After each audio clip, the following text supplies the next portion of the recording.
충격이다. 기준금리가 또 인상을 했다. 16년 만에 최고다. 바로 이것은 미국의 이야기입니다. 보시는 것처럼 결국 말입니다. 시장의 예측대로 5월에 기준금리를 인상을 했습니다. 베이비 스텝인 0.25% 인상을 했어요. 0.25%지만 상당 금리는 굉장히 높습니다. 예, 5.25%가 된 거예요. 지금 여러분 보시다시피 2022년 3월부터 시작해서 금리를 쭉 올리기 시작했는데 0.25%의 금리를 5.25%가 됐습니다. 무려 말입니다. 예, 1년 2개월 만에 5%가 오른 거지. 5%. 금리가 엄청나게 올랐죠. 금리가 이렇게 갑작스럽게 오르잖아요. 그러면 시장에 당연히 충격이 됩니다. 예, 이게 아무리 유동성이 많아도요. 시장 분위기는 지금 싸하다 이렇게 예상을 할 수 있습니다. 0.25% 올린다는 이야기가 지금까지 말입니다. 뭐 계속 나왔던 이야기고 시장의 예측대로예요. 그렇지만 시장은요. 지금 굉장히 긴장하는 모양새입니다. 그럴 수밖에 없는 게 금리를 지속적으로 올리고 이자 앞에 장사 없다는 그 이야기가 점점 현실이 될 가능성이 굉장히 높기 때문입니다. 2007년에 금리가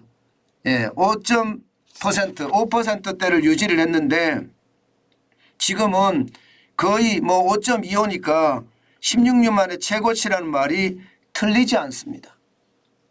야, 이거 괜찮을까요? 괜찮을까요? 저는 이게 괜찮을까요? 이렇게 물었을 때 괜찮다는 이야기를 할 수가 없을 것 같아요. 왜냐고요? 지금 미국 시장에서는 무서운 일들이 많이 벌어지고 있거든요. 이거 말입니다. 이거. 은행들이 줄줄이 망하고 있잖아요. 실버게이트도 그렇고요. 실리콘밸리 은행도 그렇고요. 시그너처 은행도 그렇고요. 퍼스트 리퍼블릭 은행도 그렇고요. 이런 은행들이 줄줄이 지금 망하고 있습니다. 왜 망할까요? 이게 기본적으로는요. 기업이 운영자금이 없어서 여기에 이자도 내려고 이 두 가지가 핵심이거든요. 은행의 위기가 시작된 것은요. 왜냐하면 예상보다 제조업의 경기가 좋지 않습니다.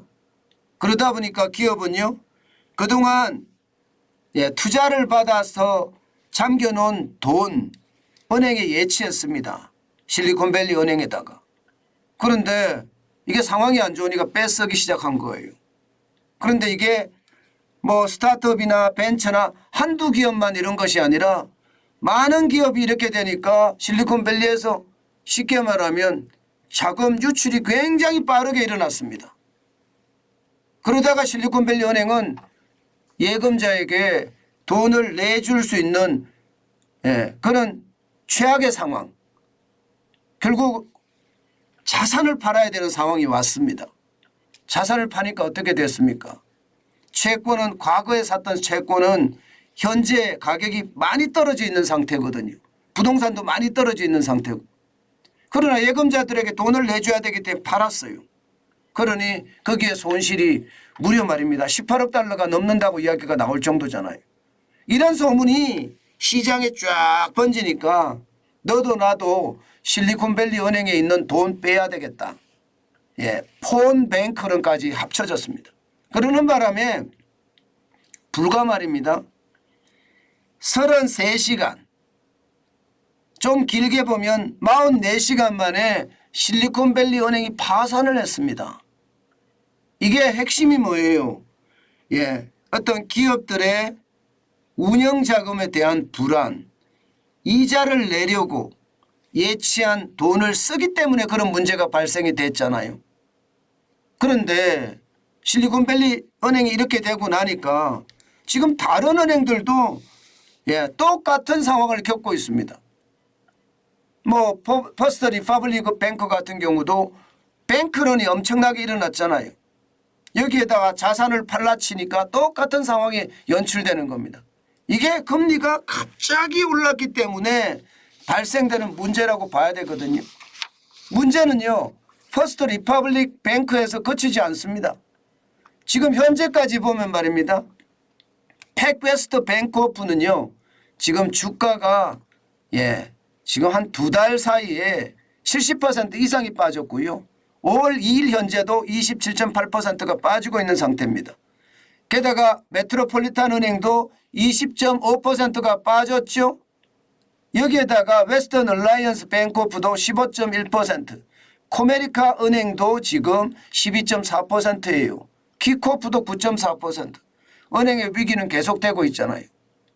이런 와중에 미국의 중앙은행인 연방준비제도에서 금리를 또 0.25% 올렸다는 것은요, 은행 위기에 부채질하지 않을까, 저는 이런 생각까지 합니다.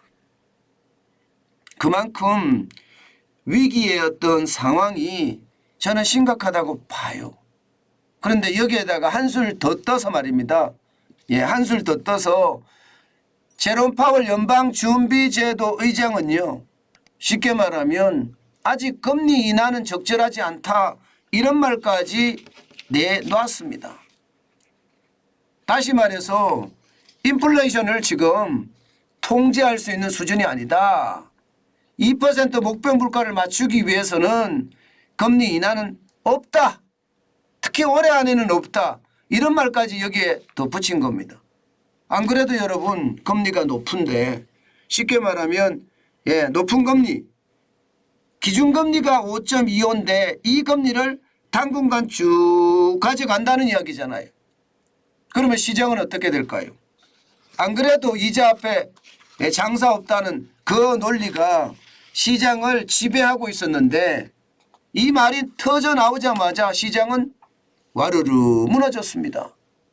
실제로 지금 다우산업 같은 경우도 그 말이 나오자마자 0.8%가 떨어져서 270.29가 빠졌습니다. 33,414.24로 마감했습니다. 이 블루칩 중심이거든요.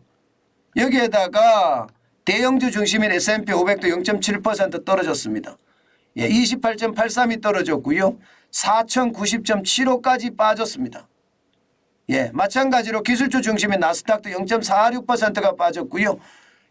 55.18이 빠져서 12,025.33으로 마감했습니다. 전체 시장은요, 쉽게 말하면 제롬 파월 연방준비제도 의장의 한마디가 시장 전체를 뒤집어 흔들었다, 이렇게 이야기할 수가 있는 겁니다. 그만큼 말입니다. 미국의 통화정책은요, 과거 오일 쇼크 때 스탑 앤 고 정책이 아니라 스탑 앤 홀드 정책이라는 거예요. 오일 쇼크 때는 금리 인상을 멈추었는데 이게 물가가 다시 올라가서 스탑 앤 다시 고 금리를 다시 올렸습니다. 그런데 지금 미국의 중앙은행인 연준은요, 스탑 앤 홀드 정책을 쓰겠다는 거예요. 금리가 고점까지 올라갔는데 홀드, 물가가 2%까지 내려가기 전까지는 계속 가겠다는 거예요. 쉽게 말하면 경기보다는 물가가 우선이다. 지금 이렇게 이야기할 수가 있는 겁니다. 결국 말입니다. 시장에는요, 물가를 잡는데 모든 힘을 다한다. 그 말은 반대로 경기는 무너질 수밖에 없다. 이 등식이 성립이 될 겁니다. 그래서 시장은요, 한꺼번에 와르르 무너지는 그런 결과를 낳았다고 저는 생각합니다. 아마 기준금리가 5.25가 상단이 됐다는 것은요, 결국 스태그플레이션의 어떤 공포, 저성장, 고물가에 대한 공포도 함께 가지고 온다, 이렇게 얘기할 수가 있습니다. 이렇게까지 기준금리를 올렸는데 소비자 물가가 안 떨어지면 어떡하나요? 지금 현재까지 봐서는 말입니다. 소비자 물가는 좀 떨어지는 모양새를 취하고 있습니다. 예. 그런데 여러분도 알다시피 근원 소비자 물가는 지금 안 떨어지거든요. 예. 미국 말입니다. 그러니까 뿌리가 되는 근원 소비자 물가는 지금 떨어지지 않는 상태. 오히려 말입니다. 소비자 물가보다가 근원 소비자 물가가 더 높습니다. 예, 이런 상황이 계속되는 한 시장에 저는 충격이 굉장히 크지 않을까 이런 생각도 많이 해봅니다. 물가 잡으려고 하다가 경제를 다 망친다 이런 생각이 저는 드니까요. 이게 그럴 수밖에 없는 게 말입니다. 시장의 위협이 굉장히 커졌다는 거예요. 여러분도 알다시피 소비자 물가가 5%까지 떨어졌는데 근원 소비자 물가는 지금 5.6을 기록하고 있잖아요. 그러니 시장의 위협이 이게 안 클 수가 있겠습니까? 금리 인상에 대한 어떤 홀드라는 5.25를 계속해서 유지해 나간다는 이야기니까 시장의 위협은 좀 더 커질 거다 이렇게 예상을 합니다. 아마 우리 시장에도 이 영향은 있을 겁니다. 미국이 기준금리를 5.25% 인상을 했기 때문에 우리 시장에도 오늘은 출렁출렁되는 그런 장세가 연출이 되지 않을까 그렇게 예상을 해봅니다. 기본적으로 제가 여러분들에게 계속 말씀드리는 것은요. 이자 앞에 장사 없다는 것이 현실화될 거다 하는 게 제 이론이니까 철학이니까 그게 결국은 시장 전체에 충격을 줄 수밖에 없다. 때문에 투자는 진짜 조심하셔야 된다. 이럴 때 투자 잘못했다가는요. 시장에서 내 재산을 다 잃어버린다. 이 말이 저는 현실이 될 거라고 봅니다. 내 재산을 다 잃어버린다. 이때는요. 진짜 투자 전문가들 투자를 잘하는 사람들만 지금은 해야 되지 않을까. 저는 그런 생각도 많이 해봅니다. 여러분 절대로 남 따라서 투자하는 것은 저는 여러분 안 했으면 좋겠어요.